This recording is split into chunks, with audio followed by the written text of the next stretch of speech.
start. MTC EBS 202 Mini Test. Number 1. Dear parents, as you gather to meet your child's teacher at parent-teacher conferences, we would like to take this opportunity to tell you that we are looking for your feedback as we initiate small counseling groups for your children. Group counseling can be helpful for all students. Each of our groups promises to incorporate social skill development, healthy communication skills, peer support, and self-awareness. Please check off as many of the areas below that you think may pertain to your child's needs. Depending on the results of this survey, we will begin to organize small groups specific to these topics. Please note that checking off these boxes does not guarantee or obligate your child to participate in any future group counseling interventions. If you have any questions about these topics, please feel free to contact us. Sincerely, Debbie Sanders, School Counselor. Debbie Sanders. MTC. Good job. Let's start. MTC EBS 202 Mini Test. Number 2. No balls came out to Skeeter during the second half of the inning. Skeeter. In the next inning, a high fly was hit to deep left. Skeeter watched it soar into the blue sky and thought for sure that it was heading for the fence behind him. Skeeter. He turned and rushed back, stumbled, regained his footing, turned again. His eyes widened as he saw the ball coming down far in front of him. Boy, had he misjudged that one. He bolted forward, running as hard as he could. When he saw that he would not be able to catch it by running, he dove at it. The ball brushed the tip of his glove and struck the ground, and he went sprawling forward on his stomach. He scrambled to his feet, picked up the ball, and pegged it to second. 2. The man was already there. Laughter exploded from the Thunder's fans. Thunder! Holy cow, Skeet! Exclaimed third baseman Henry Mall. Skeet! 3 Henry Mall! If you'd stayed in your position, you could have caught that ball in your hip pocket. Skeeter hid his face in his hands and wished that he could disappear at the moment. Skeeter. MTC. Good job. Let's start. MTC EBS 202 Mini Test. Number 3. If facial movements have so much variation within an emotion category like fear, you might wonder why we find it so natural to believe that a wide-eyed face is the universal fear expression. The answer is that it's a stereotype, a symbol that fits a well-known theme for fear within our culture. Preschools teach these stereotypes to children. People who scowl are angry. People who pout are sad. They are cultural shorthands or conventions.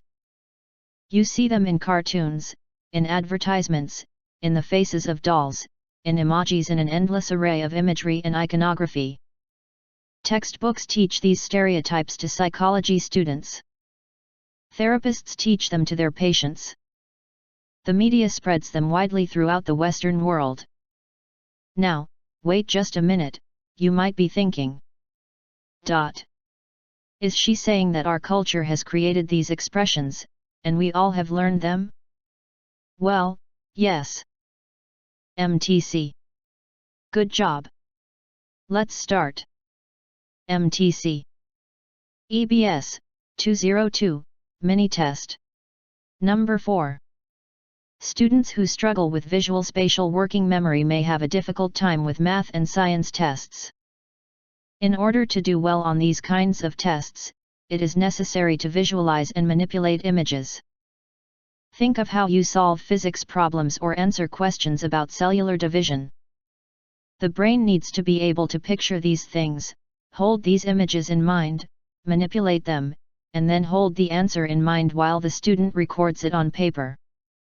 Students who build their visual spatial abilities early in life may be more successful later in fields of math and science.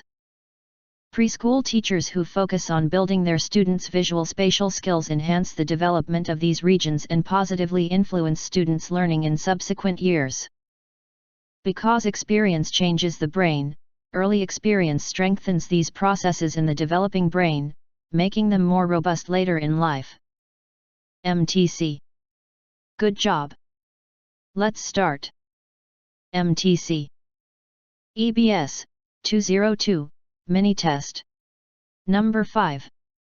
On the basis of a knowledge of genre, etc., we as spectators will expect the film we are watching to follow a particular logic of development.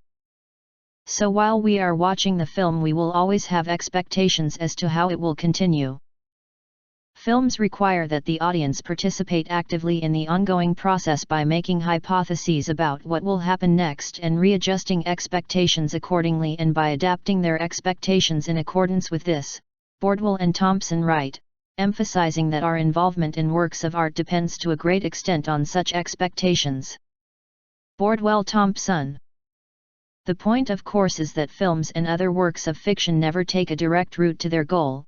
They constantly refute our expectations and force us to change our hypotheses as to what will happen next, and often it is not the goal at all but the detour that is the most important thing. MTC. Good job. Let's start. MTC. EBS 202 Mini Test. Number 6. Studies of people grappling with major health problems show that the majority of respondents report they derived benefits from their adversity. Stressful events sometimes force people to develop new skills, re-evaluate priorities, learn new insights, and acquire new strengths. In other words, the adaptation process initiated by stress can lead to personal changes for the better. One study that measured participants' exposure to 37 major negative events found a curvilinear relationship between lifetime adversity and mental health. High levels of adversity predicted poor mental health, as expected, but people who had faced intermediate levels of adversity were healthier than those who experienced little adversity, suggesting that moderate amounts of stress can foster resilience. A follow-up study found a similar link between the amount of lifetime adversity and subjects' responses to laboratory stressors. Intermediate levels of adversity were predictive of the greatest resilience. Thus, having to grapple with a moderate amount of stress may build resilience in the face of future stress. MTC. Good job. Let's start. MTC. EBS 202 Mini Test. Number 7.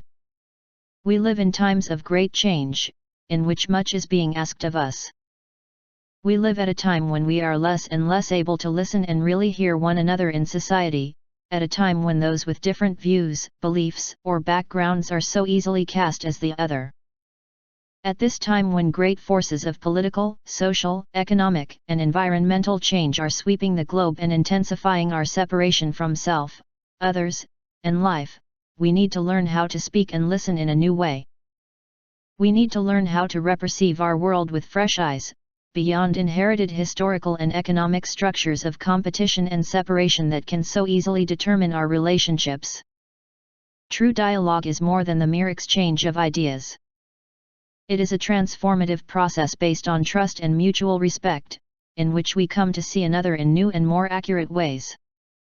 As theologian David Lockhead explains, it is a way of knowing truth that neither party possesses prior to the dialogue.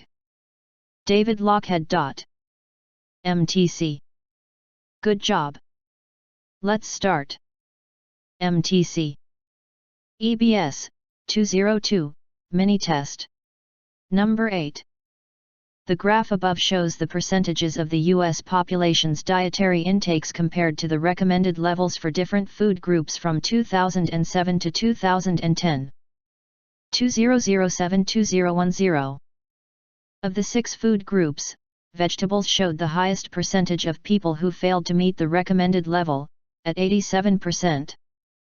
Vegetables 87. Protein foods showed the lowest percentage of people who consumed less than the recommended intake level, at 42%. Protein foods 42. With the cases of fruit and oils, the proportions of people who ate less than the recommended intake level were higher than the proportions of those who did not. Fruit oils. Specifically, the percentage of people who ate less than the recommended amount of fruit was 3 times higher than that of people who did not. Fruit. The percentage of people who consumed vegetables at or above the recommended level was lower than that of dairy, but by only 1 percentage point. Vegetables dairy 1. MTC. Good job.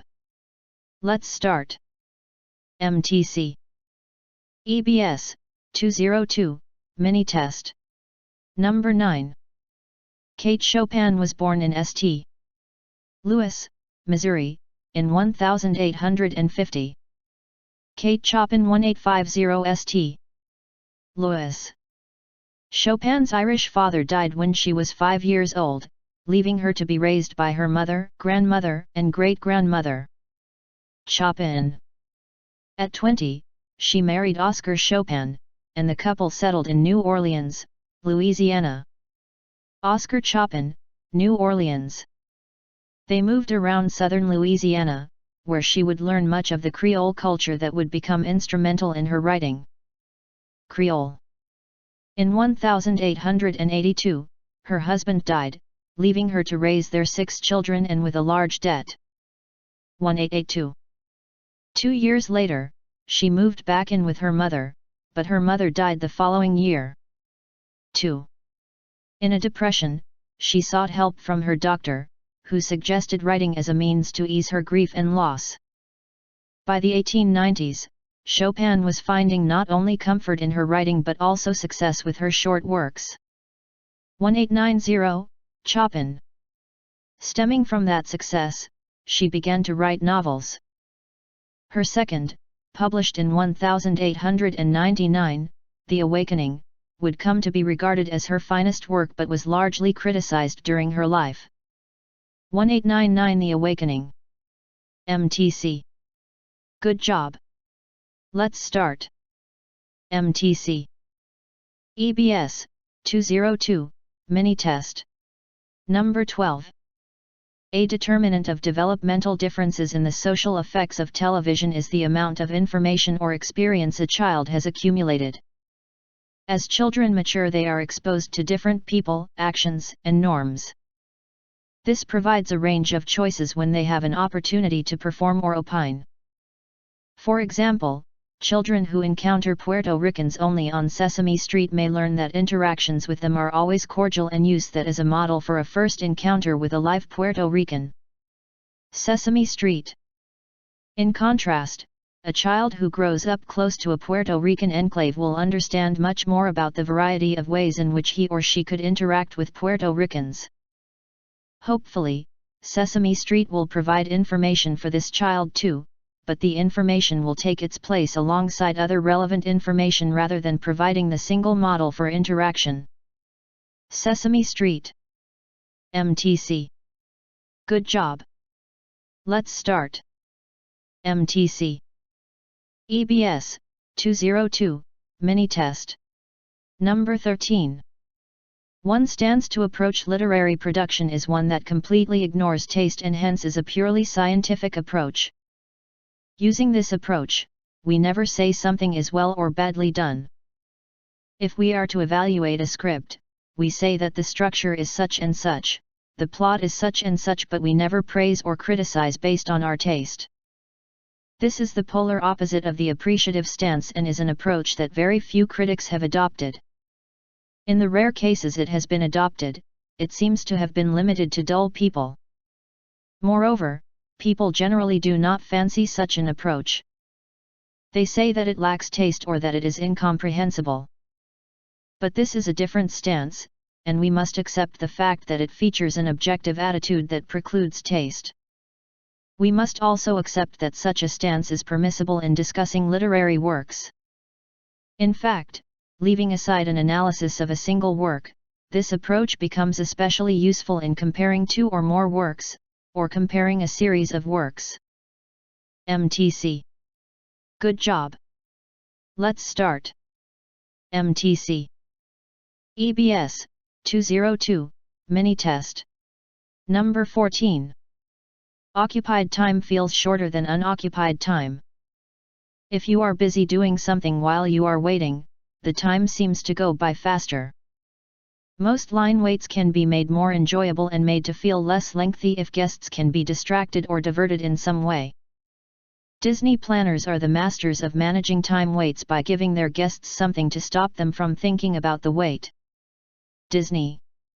If the line for a particular Walt Disney World Resort attraction has become extraordinarily long and a service failure is imminent, a strolling band or acrobats or some other distraction arrives to entertain and occupy the guests while they wait.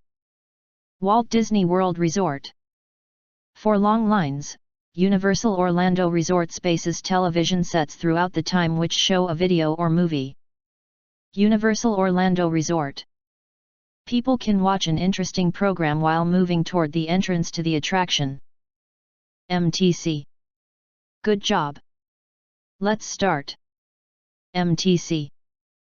EBS, 202, Mini Test. Number 15. Social exchange is the general category of social process and involves people in the organization trading resources and attempting to make sure that their rewards outweigh their costs. Many of the social interactions occurring in an organization consist of transactions in which one person offers resources to the other person and in return receives something from that individual.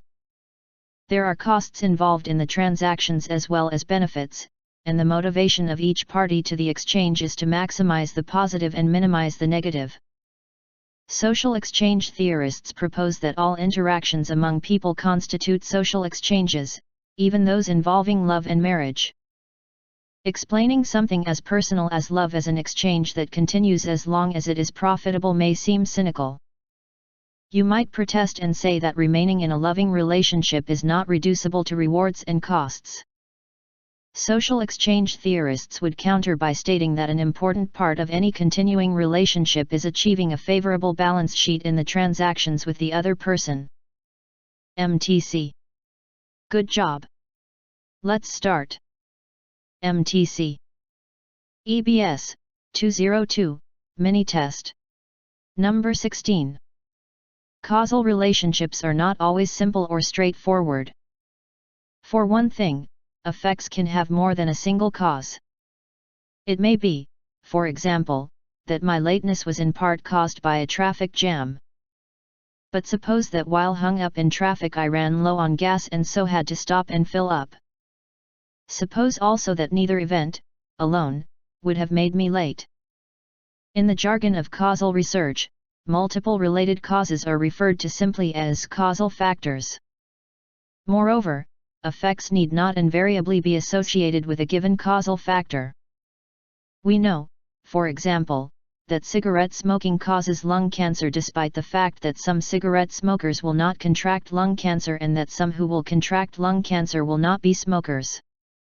As this last example suggests, causal explanations are often about groups, not individuals.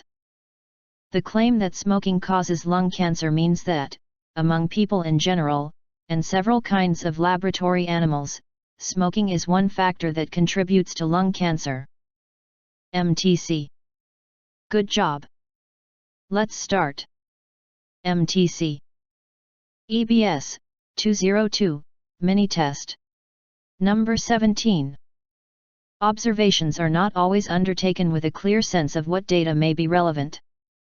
Think, for example, of a detective at the scene of a crime. What small details need to be noted or perhaps preserved for future reference? Moreover, a set of observations may yield unanticipated information data that does not conform to the observer's sense of what is relevant but information that is nonetheless of some importance. Recently, medical researchers at a large university were studying the effect of calcium on pregnancy-related high blood pressure. Though they observed no significant reductions in the blood pressure of the women in their study who took calcium, they did notice something quite interesting and unexpected. The women in their study who took calcium during pregnancy had lower rates of depression than those who took a placebo instead of calcium.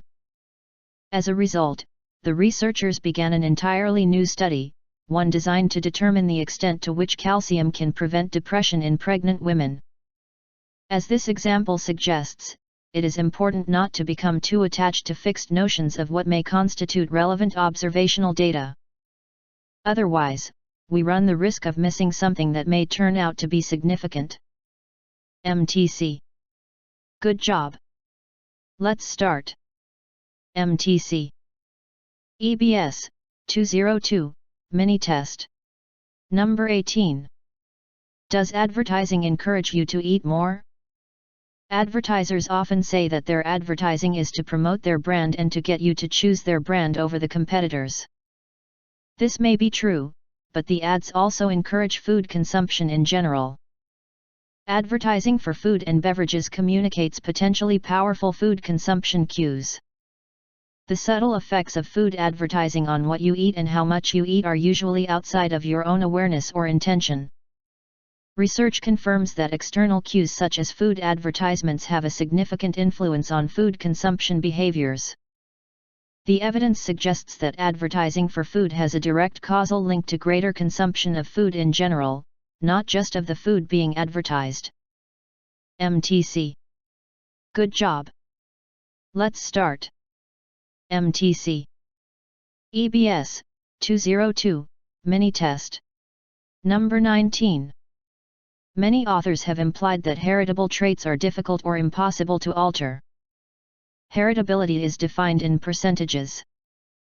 If a characteristic is 0% heritable, all differences in the trait are entirely determined by the environment, and if it is 100% heritable, then all differences are defined by genetics. 0, 100. The majority of personality traits are 60% heritable. 60. Nevertheless, the fact that a trait is heritable does not mean we cannot modify it. Instead, a high heritability means that current environmental factors impact minimally on individual differences in a trait. The figure does not relate to the potential effects of new environments. We can also treat heritable conditions. Phenylketonuria, PKU, is 100% heritable and means carriers cannot break down the amino acid phenylalanine. 100. Those with PKU can avoid the negative symptoms, mental retardation, by excluding phenylalanine from their diets, thus modifying the effects of the heritable trait. MTC. Good job. Let's start. MTC. EBS 202 Mini Test. Number 20. To begin understanding how some clays can be more medicinally effective than others, we have to look at where they are mined.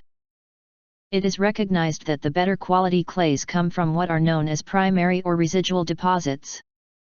These are clays which are found where they were initially deposited after the volcanic eruption. Other clays are known as secondary or transported deposits, and they are more in line with sediments. 2.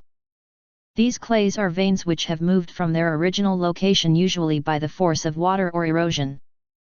In many cases they ultimately rest as sediment at the bottom of lakes, rivers, or some other kind of marine basin.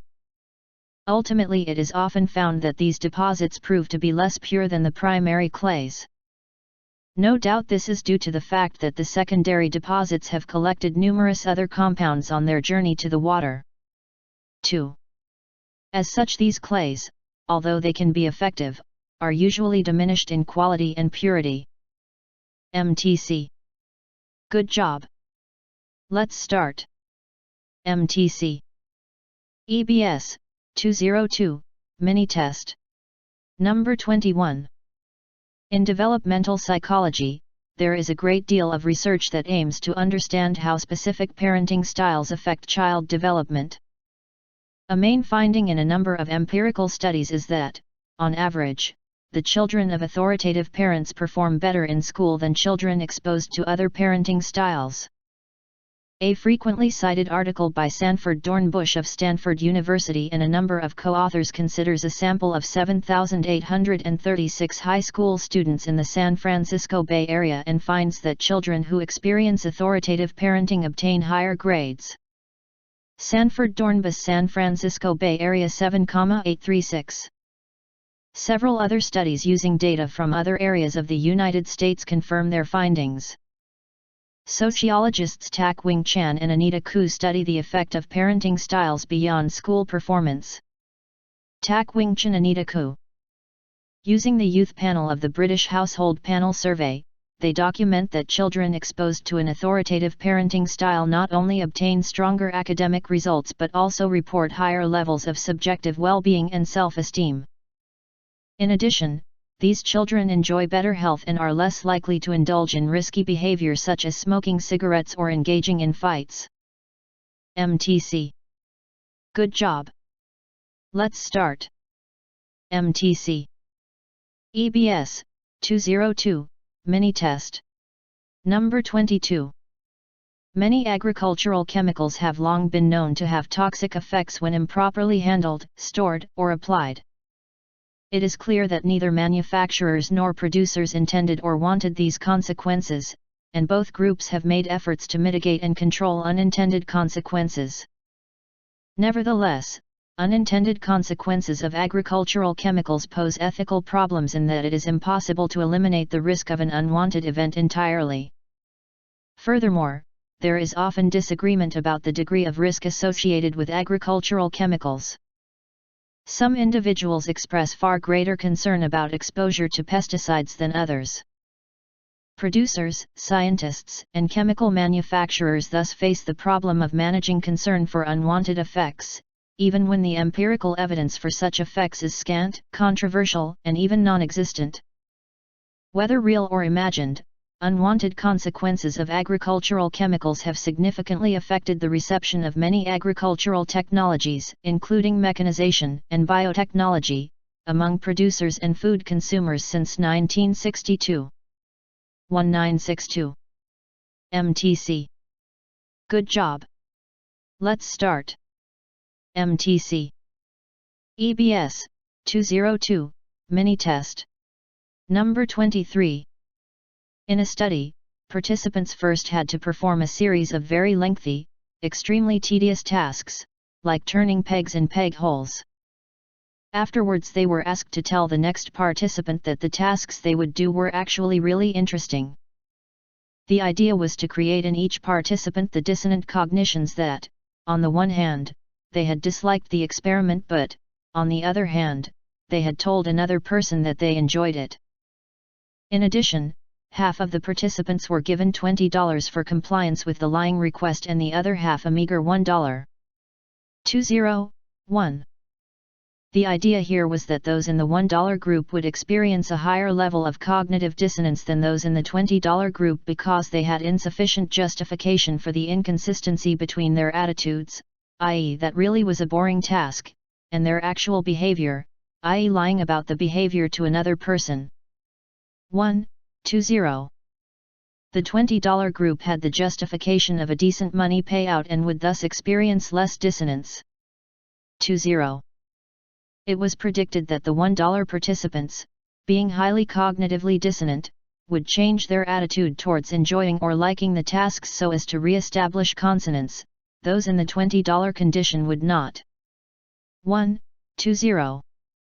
This was exactly what happened when attitudes towards the task were measured after the experiment. MTC. Good job. Let's start. MTC. EBS, 202, Mini Test. Number 2425.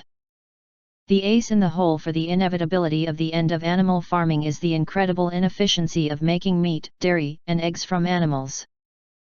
Farmed animals consume calories and nutrients from plants, and they use that energy to do a lot more than produce meat, dairy, and eggs. They have all the normal bodily functions like breathing, movement, and growing byproducts like hoofs, organs, and hair. These processes mean farmed animals have a caloric conversion ratio of 10:1 or more. 10:1. For every 10 calories of food we feed them, we get only about 1 calorie of meat in return. 101. And for every 10 grams of plant-based protein, we get at most 2 grams of animal-based protein. 10g, 2g. Culinary professionals and food scientists are increasingly cutting this waste by taking the constituents of animal products, fats, proteins, nutrients, water, directly from plants and assembling them into the architecture of meat. They can also make cultured meat like the Memphis Meats meatball, real animal flesh made by using cell cultures to grow meat in the same process that happens inside an animal's body, so it's molecularly identical to conventional meat. Memphis Meats. The efficiency of both these processes suggests that, in the long run, humanity will use its technological prowess to make meat, dairy, and eggs directly without the wasteful process of raising and killing animals, regardless of ethics. To put it another way, a big reason we're going to see the end of animal farming is that it doesn't have to mean the end of meat. MTC. Good job. Let's start. MTC. EBS, 202, Mini Test. Number 2628. One day a beggar saw a proclamation posted outside the palace gate. The king was giving a great dinner. Anyone dressed in royal garments was invited to the party. The beggar looked at the rags he was wearing and sighed. Surely only kings and their families wore royal robes, he thought. Slowly an idea crept into his mind and made him tremble. He made his way back to the palace and approached the guard at the gate. "Please, sir, I would like to speak to the king." "Wait here," the guard replied. In a few minutes he was back. "His Majesty will see you," he said, and led the beggar in. "You wished to see me?" asked the king. "Yes, your Majesty. I want so much to attend the banquet, but I have no royal robes to wear. Please, if I may be so bold, may I have one of your old garments?" The beggar shook so hard that he could not see the faint smile that was on the king's face. The king called to his young prince. "Give him some of your clothes." The prince did as he was told, and soon the beggar was standing before a mirror, clothed in garments that he had never dared hope for. "You are now able to attend the king's banquet tomorrow night," said the prince. "But even more important, these garments will last forever." The beggar dropped to his knees. "Oh, thank you," he cried. But as he started to leave, he looked back at his pile of dirty rags on the floor. He hesitated. What if the prince was wrong? What if he would need his old clothes again? Quickly he gathered them up. The banquet was far greater than he had ever imagined, but he could not enjoy himself as he should. He had made a small bundle of his old rags and it kept falling off his lap. The food was passed quickly and the beggar missed some of the greatest delicacies. Time proved that the prince was right. The clothes lasted forever. Still the beggar grew fonder and fonder of his old rags. As time passed, people seemed to forget the royal robes he was wearing. They saw only the little bundle of filthy rags that he clung to wherever he went. One day as he lay dying, the king visited him. The beggar saw the sad look on the king's face when he looked at the small bundle of rags by the bed. Suddenly the beggar remembered the prince's words and he realized that his bundle of rags had cost him a lifetime of true royalty. He wept bitterly at his folly. And the king wept with him. MTC. Good job.